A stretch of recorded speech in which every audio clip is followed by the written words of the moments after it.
निदान एक लक्षात घ्या,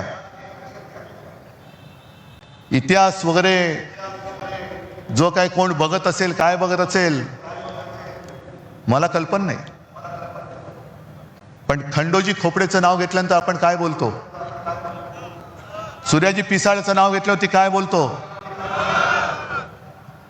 आणि तानाजी मालुसरे, बाजी घोरपडे यांचं नाव घेतल्यावरती काय बोलतो? 400 वर्ष होऊन सुद्धा त्यांच्या कपाळावरचा जर गद्दारीचा डाग पुसला जात नसेल तर यांच्या कपाळावरचा डाग पुसायला किती पिढ्या जावे लागतील? आणि मग तुम्ही ठरवायचे, आम्ही तर ठरवले. छत्रपती शिवाजी महाराज होता येणं तर शक्यच नाही, त्यांचा मावळाही होता येणं शक्य नाही. पण त्यांनी जे त्यावेळेला केलं, असं काय नेमकं होतं की हे त्यावेळेला त्या मोगलांना टक्कर देणारं तेज या महाराष्ट्रामध्ये जन्माला आलं? आणि त्याच मातीमध्ये आपण जन्मलेलो आहोत आणि तोच लढा, त्याच आक्रमणाविरुद्ध आज आपल्या हातामध्ये हे शस्त्र हे आलेलं आहे.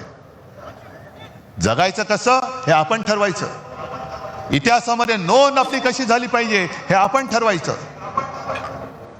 आणि मला खात्री आहे की जे विचार आम्ही तुमच्या समोर मांडतो हे विचार नाही, हे सत्य आहे.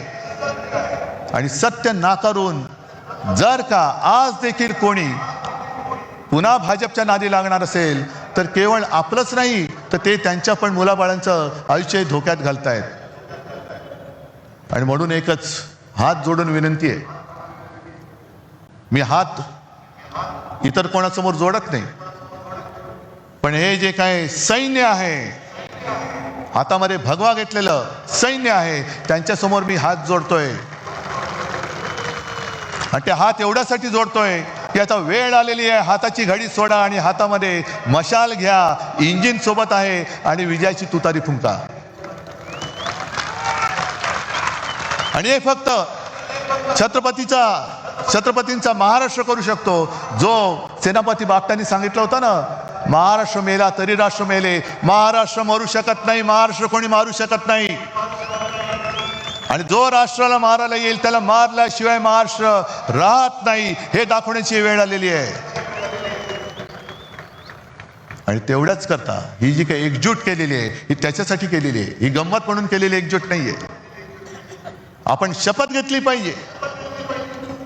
रक्त सांडून मिळवून दिलेली मुंबई आपल्याला आहे. मराठी माणसाने रक्त सांडून मिळवून दिलेली मुंबई आहे. आम्ही ही मुंबई तुटू देणार नाही, लुटू देणार नाही आणि झुकू देणार नाही. ही शपथ घेऊन आम्ही उद्याच्या युद्धाला सामोरं जात आहोत. सगळ्यांना शुभेच्छा देतो.